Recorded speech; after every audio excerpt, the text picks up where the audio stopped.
What do you do when hope dies, when the people you love are gone, when you call out for help, and it doesn't come in time? This is the story of a man named Lazarus, a story about heartbreak, about delay, but ultimately, a story about life. This is Jesus versus death. Lazarus was more than just a follower of Jesus. He was his friend. He lived in Bethany with his sisters Mary and Martha. One day Lazarus got sick, seriously sick.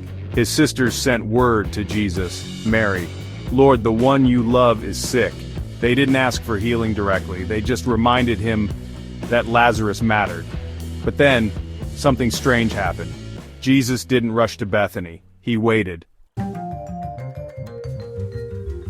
2 more days, and in that time Lazarus died. By the time Jesus arrived, Lazarus had been in the tomb 4 days. Mary and Martha were crushed. Martha ran to Jesus and said, "Lord, if you had been here, my brother would not have died." She still believed in him. But her heart was heavy. And then Jesus said something bold, "Your brother will rise again." She thought he meant someday at the resurrection.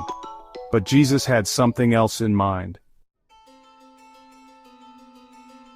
Then Jesus made one of the most radical statements in human history. "I am the resurrection and the life. The one who believes in me will live, even though they die." Let that sink in. Jesus didn't just promise resurrection. He claimed to be it, the source of life, the authority over death itself. Then Mary came weeping, and the crowd followed her, mourning loudly. And in the shortest verse in the Bible, Jesus wept. God wept. Jesus approached the tomb, a cave, sealed with a stone. He told them to roll the stone away. Martha protested, "Lord, it's been 4 days. There will be a bad smell." Jesus responded, "Did I not tell you that if you believe, you will see the glory of God?" The stone was rolled away. Jesus looked up and prayed, "Father, I thank you that you have heard me." Then he shouted with a loud voice, "Lazarus, come out!" And out came Lazarus, bound in grave clothes, alive, breathing, resurrected. Jesus didn't just raise Lazarus to prove his power. He did it to show us something eternal. Death isn't the end of the story. Grief isn't the final word. And even in delay, God is still moving. Sometimes he waits, not because he doesn't care, but because he's setting the stage for something greater.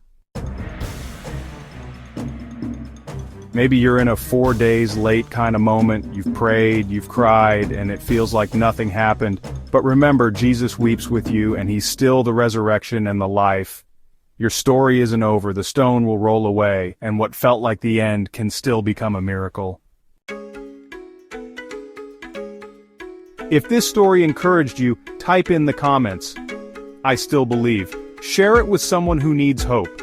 Don't forget to like, subscribe, and turn on notifications for more powerful, faith-filled stories every week. Because with Jesus, even death must obey.